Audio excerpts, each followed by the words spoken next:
সুতরাং আমার এখান থেকে যেটা মনে হয় সেটা হচ্ছে যে, এটা আমার ব্যক্তিগত ধারণা, কি কথা হয়েছে আমি জানি না, আমার মনে হয় ইউনূস সরকার একটা সেফ এক্সিট খুঁজছে রাজনৈতিকভাবে। কারণ বাংলাদেশ যে পরিস্থিতির ভেতর ঢুকছে বা ঢুকে গেছে, খুব চট করে কিন্তু বাংলাদেশের মুক্তি নেই। এই যে অস্থির অবস্থাটা, রাজনৈতিক সরকার এলেও নেই। তো ফলে কারণ রাজনৈতিক সরকারের কতগুলো গ্রাউন্ড থাকে, তো রাজনীতির গ্রাউন্ড থাকে, গ্রাউন্ডটা খুব গন্ডগোল হয়ে রয়েছে। প্লাস যদি আপনি দেখেন যে গণতন্ত্রের কতগুলো পিলার্স অফ কনস্টিটিউশন থাকে, ধরুন জুডিশিয়ারি, পুলিশ, মিলিটারি, মিডিয়া ইত্যাদি। তো আপনি খেয়াল করে দেখুন যে বাংলাদেশে এই প্রত্যেকটা, আমি যদি মিলিটারিকে বাদ রাখি, বাকি প্রত্যেকটা দেখুন রীতিমতো ধ্বংসের মুখে। এবং তার ওপর বলা হয় পাঁচটা কথা যে অ্যাবাউট আর্মিজ কন্ডিশন, এবং সেটা তো মানে এমন অবস্থা যে লোকজন রাস্তায় দাঁড়িয়ে বলছে, রাজনৈতিক নেতারা বলছে এই ভেঙে দেবো, ওই গুড়িয়ে দেবো, জাতীয় সিচুয়েশন ভাবাই যায় না। তো এই সব মিলিয়ে যদি কোনো রাজনৈতিক সরকার আসে, তার থাকাটা খুব সুস্থ হবে না কিন্তু। আর দ্বিতীয়ত হচ্ছে, কারণ আরেকটা বড় রাজনৈতিক পরিবর্তন বাংলাদেশে ঘটে গেছে। আমি যদি নাও বলি যে যদি জামাত কত মানে কনসলিডেট করেছে বা কত শক্তিশালী হয়েছে, জামাত শক্তিশালী হয়েছে এটা নিঃসন্দেহে বোঝা যাচ্ছে, কারণ ডাকসু নির্বাচন একেবারে আই ওপেনার ছিল যে কি হলো। এবং পরবর্তীকালে এনসিপি যখন জামাতে মিশে গেছে, তার আগেই জামাত বলেছিল যে 24-এর ঘটনা আমরা ঘটিয়েছি। তো এখন আর ওনারশিপ অফ 2020 জুলাই নিয়ে আর কোনো সমস্যা নেই, ওনারশিপ ইজ সেটেলড, কে করেছে। সুতরাং সেটাই যদি হয়, তাহলে দ্য ট্রু জুলাই ফোর্স, তারা কিন্তু যেটা ট্র্যাডিশনাল পলিটিক্স অফ বাংলাদেশ, তাকে কন্ট্রাডিক্ট করছে তাকে এবং এসছে। সুতরাং এই কন্ট্রাডিকশন পয়েন্টটা খুব শার্প, ফলে বোঝাই যাচ্ছে এখানে ঝামেলা হবে। এবং একটা বড় সেকশন অফ পিপল, যেটা আওয়ামী লীগ, যে ইলেকশনটা হতে যাচ্ছে বাংলাদেশে 2026-এর ফেব্রুয়ারিতে, সেই ইলেকশনটা যদি হাসিনাকে যা যা নিয়ে বলা হয়েছিল, কেমন 2024-এর যে ইলেকশন আর 2026-এর ইলেকশনের ভেতর বস্তুগত কোনো ফারাক নেই, কোনো ফারাক নেই। তো ফলে যেটা ঘটলো সেটা হচ্ছে যে, যদি আমি এবার ভারতের স্ট্যান্ড পয়েন্ট থেকে দেখি, কারণ 24-এর নির্বাচনের জন্য ভারতকে দায়ী করা হয়েছে, তাহলে যদি 26-এর ইলেকশন ঘটে এবং ভারত বিএনপির কাছে গেল, একটা বার্তা দিল যে ভারত আছে তোমার সিস্টেমের সঙ্গে, এর থেকে স্ট্রং বার্তা আর হয় না। আপনি জানেন, সমস্ত গুঞ্জন টুঞ্জন উড়িয়ে ছেড়ে দিল। তাহলে এই অবধি যদি হয়, তাহলে ভারতকে আগামীতে আক্রমণ করার হাসিনার বিষয় নিয়ে কিন্তু আর তত্ত্বটা রইল না যে বাংলাদেশের গণতন্ত্র ভারত দুর্বল করে দিয়েছে, এই কথাটা কিন্তু আর বলা যাবে না। দ্বিতীয়ত হচ্ছে যে, তারিক রহমানের আশার ভেতর দিয়ে বাংলাদেশের রাজনৈতিক ক্ষেত্রটা খুব দুর্বল, নানান কারণে দুর্বল হয়েছে। আমি মনে করি না শুধু হাসিনার কারণে হয়েছে, ওটা খুব সহজ স্কেপগোটিং। তো এই যে দুর্বল জায়গাটা, সে তার মাঝখানে একটা টেকটনিক শিফট ঘটে গেছে, একটা সুযোগ দেওয়া হয়েছিল এবং সেই সুযোগটা সম্পূর্ণ সদ্ব্যবহার করেছে একটা দল।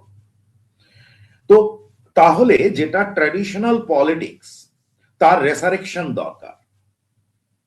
সুতরাং তারিক রহমানের ফেরা দিয়ে, তারিক রহমানের নেতা হয়ে ওঠা দিয়ে এই রেসারেকশনটা কিন্তু হবে, বাংলাদেশের রাজনীতির রেসারেকশন। আমি কিন্তু গণতন্ত্রের রেসারেকশন বলিনি। আর থার্ড হচ্ছে যে, যে এখন আমার যেটা মনে হয় যে জয়শঙ্কর যে নিজে গেছেন, জয়শঙ্কর কোনো এমওএস কে পাঠাতে পারতেন, কেমন নিজে যে গেছেন, তা আমার মনে হয় যে তার সঙ্গেই উনি নিজের ফিল নিচ্ছেন যে এখানে কি কি ঘটতে পারে, কি কি হবে। এবং বাংলাদেশে আগামী কয়েক সপ্তাহে আমরা বুঝে যাব কি ঘটতে পারে। যদি যদি সবাই সুস্থভাবে থেকে নির্বাচন করতে যায়, তাহলে বাংলাদেশ একদিকে যাবে, একরকম হবে। আর যদি গন্ডগোল বেঁধে যায় কোনো, যার যথেষ্ট সম্ভাবনা আছে, তো তাহলে আরেক রকম বোঝা হবে। সুতরাং এটা বলতে পারেন যে টেস্টিং দ্য ওয়াটার। আমি গেলাম, এখন ইউনূস সরকারের যেটা চাই, তারা যে ঘটনাটা ঘটিয়ে দিয়েছে বাংলাদেশে, সেটা মারাত্মক ঘটনা ঘটিয়ে দিয়েছে। তাদের এখান থেকে কিন্তু যে মানে একদম যেটাকে বলা যায় যে কাপড় চোপড় সামলে তাদেরকে বেরোতে হবে, কারণ এই সরকার যতদিন থাকবে তারা কিন্তু আরো ঝামেলায় পড়ে যাবে। এবারে তাদেরকে এবার ছাড়তেই হবে। ভারতেরও কিছু বাধ্যবাধকতা আছে। আপনি জানেন যে বেশ কিছু আওয়ামী লীগের লোক ভারতবর্ষে আছে, তো আমরা তো আজন্মকাল এটা নিয়ে চলতে পারি না। আমাদের দেশের তো নিজস্ব ইস্যুজ আছে। সুতরাং ভারতকেও তার ঘাট থেকে নামাতে হবে এই জায়গাটাকে। আমি হাসিনার কথা বলিনি, কিন্তু আমি বলছি যে বাকি যে এত লোক এসে বসে আছেন, তাদের এবং তাদেরও তো দেশে ফিরতে হবে। সুতরাং এই জায়গাটা বিষয়ে আমি আশা করব যে এই জায়গাটা, সেটা ডিপ্লোমেসিতে সব কথা তো জয়শঙ্কর বলবেন বা হবে সেভাবে হয় না, কিন্তু আমি আশা করছি যে যে পলিটিক্যাল ইকুয়েশনটা এমার্জ করছে তার ভেতর দিয়ে এই জায়গাটা থাকবে ভারতের পক্ষ থেকে, যে মানে you come to your senses and তোমরা কি বলবো মানে অ্যাকোমোডেট করো। তা না হলে পরে 40-45%, আজকে জাতীয় পার্টি শেষ অব্দি নির্বাচন করবে কিনা কেউ জানে না। কেমন আপনি কখনো 40-45-50% লোককে বাদ দিয়ে আপনি বলতে পারেন তার মতামতের কোনো দাম নেই, আপনি আরেকটা দেশ চালাচ্ছেন? এ তো হয় না। আমার কনসার্ন হচ্ছে এই যেটা চলছে, এইটা যদি চলে তাহলে দেশটায় শক্ত নেতৃত্ব নেই। যদি এই পরিস্থিতি চলে তাহলে আমার সিকিউরিটি কনসার্ন তৈরি হচ্ছে। ভারতের দিক থেকে কনসার্ন এটাই। সুতরাং রজার খলিল বারবার থাকছেন নানান মিটিংয়ে। Very clear, very clear. এখন দর্শক তারপরেও অনেকে বলছেন আমার সাউন্ডটা একটু লো শোনাচ্ছে। আমি চেষ্টা করছি যাতে করে আমার সাউন্ডটা ক্লিয়ার শোনা যায়। আপনি এতগুলো বিষয়ে বলেছেন যে অনেকগুলো প্রশ্ন, কিন্তু সবার আগে যে প্রশ্নটি আমি আপনাকে করতে চাই, তারেক রহমান ফেরার পেছনে ভারতের একটা নেগোসিয়েশন আছে, এই প্রসঙ্গে যাওয়ার আগে আপনি বলছেন যে ভারতের দিক থেকে চাওয়ার থাকবে যে বাংলাদেশের যে traditional politics, I mean Awami League বিএনপির যে ভারসাম্যপূর্ণ রাজনীতি, এটাই আপনি মেন করেছেন আমি যতটুকু বুঝতে পেরেছি। তো সেইখানে আজকে বিএনপির পক্ষ থেকে খালেদা জিয়ার জানা যায় নজরুল ইসলাম খান, তিনি একটি বক্তব্য, লিখিত বক্তব্য উপস্থাপন করেছেন। সেইখানে তিনি বলেছেন যে আওয়ামী লীগের, শেখ হাসিনার কোনো জায়গা নেই, তাদের কোনো ক্ষমা হবে না। সো ভারতের প্রত্যাশা কি এই বক্তব্যে পূরণ হচ্ছে? যেই অ্যাকোমোডেশনের কথা আপনি বলছেন, সেটি কি দলের কাছ থেকে সেটি এই বক্তব্যে অনুমিত হয়? ঠিকই বলেছেন, ধন্যবাদ আপনাকে কথাটা বলার জন্য।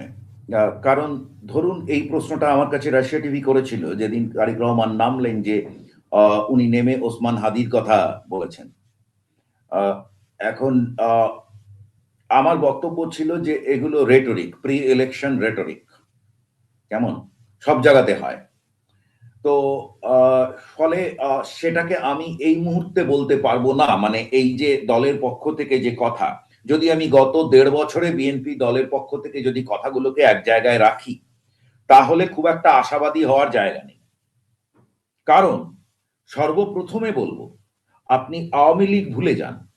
আপনি বলেছেন যে ভারত চায় তার ট্র্যাডিশনাল পলিটিক্সটা আসুক। ট্র্যাডিশনাল পলিটিক্স মানে কি?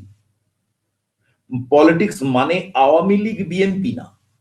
ট্র্যাডিশনাল পলিটিক্স মানে হচ্ছে আপনার দেশের রাজনৈতিক ইতিহাসটা 71-এর ওপর দাঁড়িয়ে আছে। আপনি যে মুহূর্তে ওটাকে অগ্রাহ্য করে দেবেন, যেমন যদি এই রাজনীতি আপনার চলে আসে যেটা আপনার ঘটেছে, তা না হলে আপনার বিজয়ের মাসে বাংলাদেশের টেলিভিশনে বসে কেউ গালাগালি করতে পারে না, কিন্তু করেছে। তো এইটা কিন্তু রাজনীতি না, এটা ট্র্যাডিশনাল রাজনীতি না।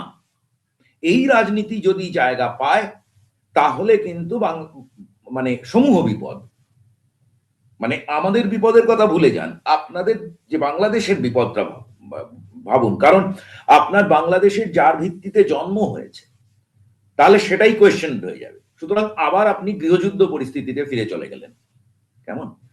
তো সুতরাং বাংলাদেশে যেই থাকুক না কেন, ক্ষমতায় যেই আসুক না কেন, তাকে অ্যাকোমোডেট করতে হবে। ইউনূস সরকারের পক্ষে অ্যাকোমোডেট করা মুশকিল, যেহেতু তারা হইচইটা করেছে। পরের সরকারকে করতে হবে, এবং তার কিভাবে হতে পারে, যেমন একটা উদাহরণ দিচ্ছি। কোন রাজনৈতিক সরকার এলে আমার ধারণা এই যে আপনার পুলিশের যে মৃত্যুগুলো ঘটেছিল তার উপর যে ইন্ডেমনিটি আছে, এই ইন্ডেমনিটিকে সরতে হবে। ইন্ডেমনিটির ফলাফল দেখুন। একটা লোক দাঁড়িয়ে টিভি ক্যামেরার সামনে ওপেনলি বলছে আমরাই তো ঝুলিয়ে রেখেছিলাম। পুলিশ কিন্তু একটা রেজিমেন্টেড ফোর্স, তার ভেতর কি চিন্তা হচ্ছে আপনি ভাবছেন না। কিন্তু আপনি যদি দেশ চালাতে চান তাহলে আপনার পুলিশ লাগবে, আপনার আর্মি লাগবে। আপনি একজন হাদি মারা গেছে বলে আপনি বলছেন ডিজিএফআই তুলে দিতে হবে, এনএসআই তুলে দিতে হবে, ওই করতে হবে, সেই করতে হবে। এই যে প্রশ্নগুলো, এভাবে কোনো দেশ চলতে পারে না। রাস্তার মতামতের ওপর ভিত্তি করে আপনি সেটাকে বিপ্লব বলুন, অভ্যুত্থান বলুন, যা খুশি বলুন, কিন্তু তার উপর কোনো দেশ চলতে পারে না। তো সুতরাং ট্র্যাডিশনাল রাজনীতিকে ফিরে আসতে হবে, যে রাজনীতির এই প্রজ্ঞাটা আছে যে কোনটা করা যায়, কোনটা করা যায় না। আমি এই জায়গাটার কথা বলতে চেয়েছি, এবং সেই জায়গায় আপনাকে আওয়ামী লীগকে নিতেই হবে।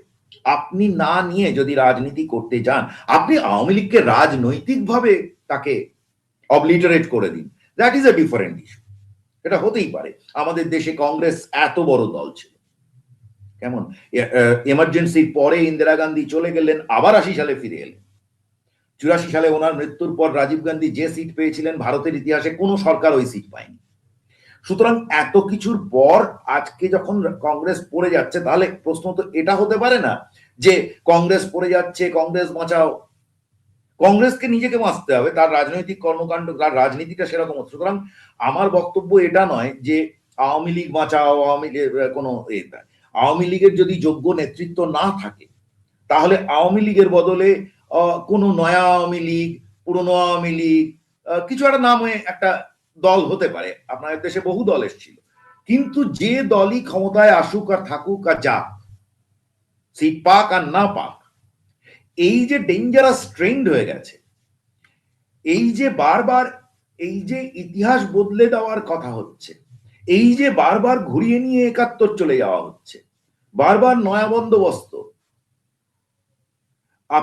এগুলো 1.5 বছর ধরে ভারত মাথা ঠান্ডা করে চুপ করে সহ্য করছে ব্যাপারটা। ধরুন মন্ত্রী বলে দিচ্ছে যে নর্থ ইস্ট নিতে হবে, সরকারের একটা কমিশনের প্রধান আমার যখন অপারেশন সিন্দুর হচ্ছে তখন সে বলছে যে আমাদের এই হচ্ছে নর্থ ইস্ট আক্রমণ করার সময়।